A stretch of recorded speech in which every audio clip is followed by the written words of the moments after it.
चलिए देखिए, हम लोग चलते हैं क्लास 10th का फिजिक्स जो है कि सेकेंड चैप्टर लेके चलते हैं। फिजिक्स का सेकेंड चैप्टर लेके चलते हैं, प्रकाश का अपवर्तन। इससे पहले हम लोग पढ़े थे प्रकाश का परावर्तन। इससे पहले प्रकाश का परावर्तन पढ़े थे। प्रकाश के परावर्तन में कहा जाता था कि प्रकाश के परावर्तन में क्या होता था कि जब कोई प्रकाश की किरण आती है तो वह क्या करती है ना, जब प्रकाश की किरण आती है तो क्या करती है, वह टकरा कर वापस किसी दूसरे दिशा में लौट जाती है ना, वापस लौट जाती है। परावर्तन का मतलब होता है लौटना, है ना। ठीक उसी प्रकार इसी का उसका जस्ट उल्टा होगा, लेकिन इसमें और चीज नहीं होगा जो उसमें परावर्तन में हुआ था, है ना। इसमें उल्टा क्या होगा कि जब कोई प्रकाश की किरण, देखिए इसका परिभाषा है, बहुत ही सरल है, आसानी से याद हो जाएगा, है ना। प्रकाश का अपवर्तन होता क्या है, रिफ्रैक्शन ऑफ लाइट, है ना। जैसे कोई प्रकाश की किरण आती किसी सतह पर टकराती है, तो टकराने के बाद अगर कहा जाता है या एक माध्यम से दूसरे माध्यम में प्रवेश करती है, यहाँ पे लिखा हुआ है जब प्रकाश की कोई किरण आपतित किरण, तो ए ओ आपतित किरण है ना। और ओ जो है कि ओ बी जो है कि यहाँ पे ओ और बी जो है परावर्तित किरण है, मतलब कि अपवर्तन कर रहे, अपवर्तित किरण मतलब यहाँ से आकर और बिना दिशा परिवर्तन के। मतलब देखिए कहा जाता है कि जब प्रकाश की किरण एक माध्यम से दूसरे माध्यम में, एक माध्यम क्या है, माध्यम 1 M1 ई हो गया हवा, और दूसरा क्या है, जल है। जब यह हवा से जल में प्रवेश करेगी, जब यह हवा से जल में प्रवेश करती है, तो देखिए जब प्रकाश की किरण एक माध्यम से, जब प्रकाश की किरण अगर देखा जाए तो एक माध्यम से दूसरे माध्यम में प्रवेश करने पर उनके दिशा में होने वाले परिवर्तन को प्रकाश का अपवर्तन कहते हैं ना। उसके दिशा में क्या होता है, परिवर्तन होता है। तो जरा ध्यान दीजिए, जब प्रकाश की किरण एक माध्यम से दूसरे माध्यम में पहुंचती है ना, तो ये हो गया हवा से कांच जल में पहुंचा, तो देखिए यहाँ पे ए ओ आपतित किरण है और ओ बी क्या है, अपवर्तित किरण है।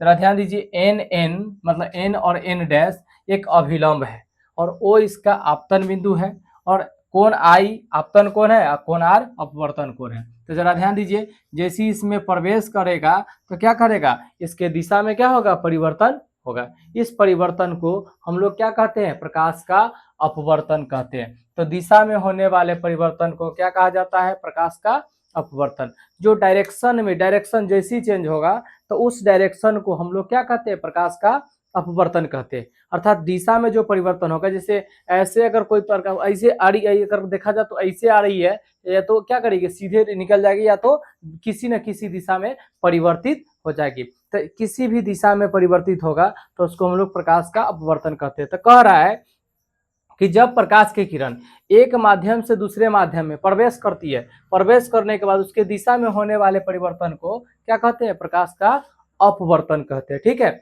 इस तरह से इसको आप हमेशा के लिए क्या करेंगे, याद करेंगे। एक बात और जान लीजिए, अगर देखा जाए तो प्रकाश की जो चाल होती है ना, प्रकाश की जो चाल है, तो जरा ध्यान दीजिए, प्रकाश की जो चाल है, यहाँ पे प्रकाश की चाल है ना, तो प्रकाश की जो चाल होती है सबसे ज्यादा किस में होती है ना, तो हवा में, है ना। हवा या निर्वात में, हवा या निर्वात में कितना होता है, 3 लाख किलोमीटर प्रति सेकेंड। 3 लाख किलोमीटर प्रति क्या होता है, सेकेंड। इस बात को हमेशा याद रखिएगा, है ना। 3 लाख किलोमीटर क्या होता है, प्रति सेकेंड होता है प्रकाश की चाल। अब जरा ध्यान दीजिए, यह विभिन्न जितने भी माध्यम होगा सब में प्रकाश की चाल क्या होगा, अलग अलग होगा। तो जरा ध्यान दीजिए, हवा में प्रकाश की चाल 3 लाख किलोमीटर है, तो जल में कितना होगा, जल में कितना होगा, जल में बताइए, तो जल में कितना होगा, 2 लाख किलोमीटर प्रति सेकेंड। जल में कितना होगा, 2 लाख किलोमीटर प्रति सेकेंड। अगर कांच में देखा जाए तो कांच में कितना होगा, 2,25,000, 2,25,000 किलोमीटर, 25,000 किलोमीटर प्रति सेकेंड, इस तरह से। ठीक है, तो जितने भी माध्यम है सभी में प्रकाश की चाल क्या होती है, अलग अलग होती है। तो प्रकाश का अपवर्तन आप हमेशा इसको क्या करेंगे, याद करेंगे। ठीक है, इसको याद कर लीजिएगा, सबसे आसान परिभाषा है ना। जब प्रकाश की किरण एक माध्यम से दूसरे माध्यम में प्रवेश करती है तो दिशा परिवर्तन क्या करती है, उसमें होने वाले दिशा परिवर्तन को क्या कहा जाता है, प्रकाश का अपवर्तन कहा जाता है। इस तरह से आप इसके याद कर लेंगे, है ना। चलिए इसके बाद चलते हम लोग आगे देखेंगे, है ना। चलिए देखिए वही पर देखिए प्रकाश की चाल क्या होती है, हवा में आपका हो जाएगा निर्वात या हवा में 3 लाख किलोमीटर प्रति सेकंड हो जाएगा, है ना। और जल में देखिए, इससे पहले आपको बोले थे वो गलत था, जल में देखिए 2,25,000 किलोमीटर प्रति सेकंड है, ठीक है। और कांच में इसका क्या है, 2 लाख किलोमीटर प्रति सेकंड। इसको आप याद कर लीजिएगा, इस नियम को हमेशा के लिए, है ना, ठीक रहेगा। हो गया। चलिए अब हम लोग चलते हैं, देखिए नोट में, देखिए आप नोट में क्या है, वह माध्यम जिसमें प्रकाश का वेग अधिक होता है, वह माध्यम जिसमें प्रकाश का वेग अधिक होता है, जिस माध्यम में प्रकाश का वेग अधिक होगा वह विरल माध्यम कहलाएगा। क्या कहलाएगा, विरल माध्यम। जिसमें प्रकाश का वेग अधिक होगा, प्रकाश का वेग अधिक होगा, वह विरल माध्यम कहलाएगा, ठीक है। लेकिन वह माध्यम जिसमें प्रकाश का वेग कम होता है, जिसमें प्रकाश का वेग क्या होता है, कम होता है, उससे अपेक्षाकृत सघन माध्यम कहते हैं। क्या कहते हैं उसे, सघन माध्यम, ठीक है। तो इसको याद रखिएगा, जब प्रकाश की किरण सघन माध्यम से विरल माध्यम में प्रवेश करती है तो अभिलंब से दूर हट जाती है ना। और जब प्रकाश की किरण विरल माध्यम से सघन माध्यम में प्रवेश करती है तो अभिलंब की ओर मुड़ जाती है ना। इस तरह से याद रखिएगा, ठीक है।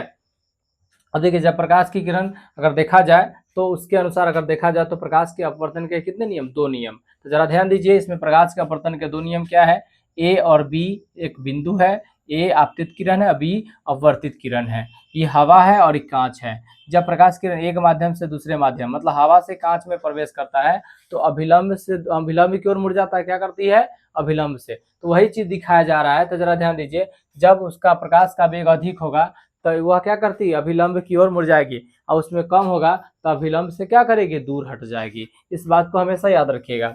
अब प्रकाश के अपवर्तन के नियम में चलते हैं। तो प्रकाश के अपवर्तन के नियम में चलेंगे तो देखिए इसमें सबसे इंपॉर्टेंट चीज है जो परीक्षा में पूछता है ना। इसको आप हर हालत में किसी भी कीमत पे क्या करोगे, याद कर लोगे, ठीक है।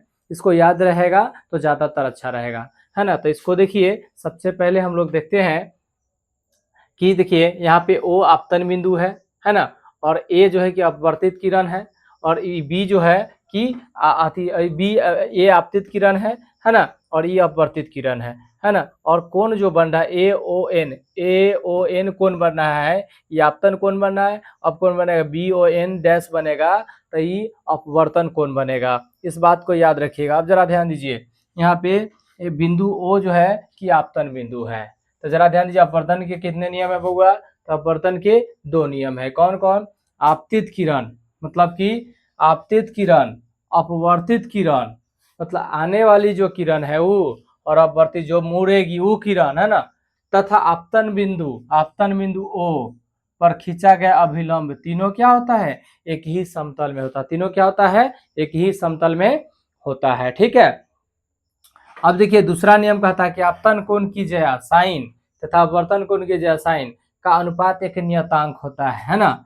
साइन आई बटा साइन आर इक्वल टू, इसको लिखना बहुत जरूरी है ना। स्नेल का नियम, दूसरा नियम को हम लोग स्नेल का नियम भी कहते हैं ना, है ना। तो देखिए साइन आई बटा साइन आर इक्वल टू नियतांक होता है, ठीक है। अतः इस नियम को स्नेल का मतलब नियम भी कहा जाता है, जिसकी खोज स्नेल ने 1622 ईस्वी में किया था। यह प्रयोग के द्वारा दिया था, ठीक है। इसने एक 1621 ईस्वी में ये अपने प्रयोग में यह दिया था। किस नियम को, स्नेल के नियम को दिया था। तो आपको पता है सब चीज लिखा हुआ है। ए ओ आपतित किरण हो गया, ओ बी अपवर्तित किरण है, और कोण ए ओ एन बनेगा अपवर्तन कोण बने आपतन कोण बनेगा, और कोण बी ओ एन डैश बनेगा अपवर्तन कोण, बिंदु ओ आपतन बिंदु बनेगा, है ना। तो इस तरह से, है ना, इसको आप याद कर लोगे, है ना। जितने भी है पूरी तरह से याद कर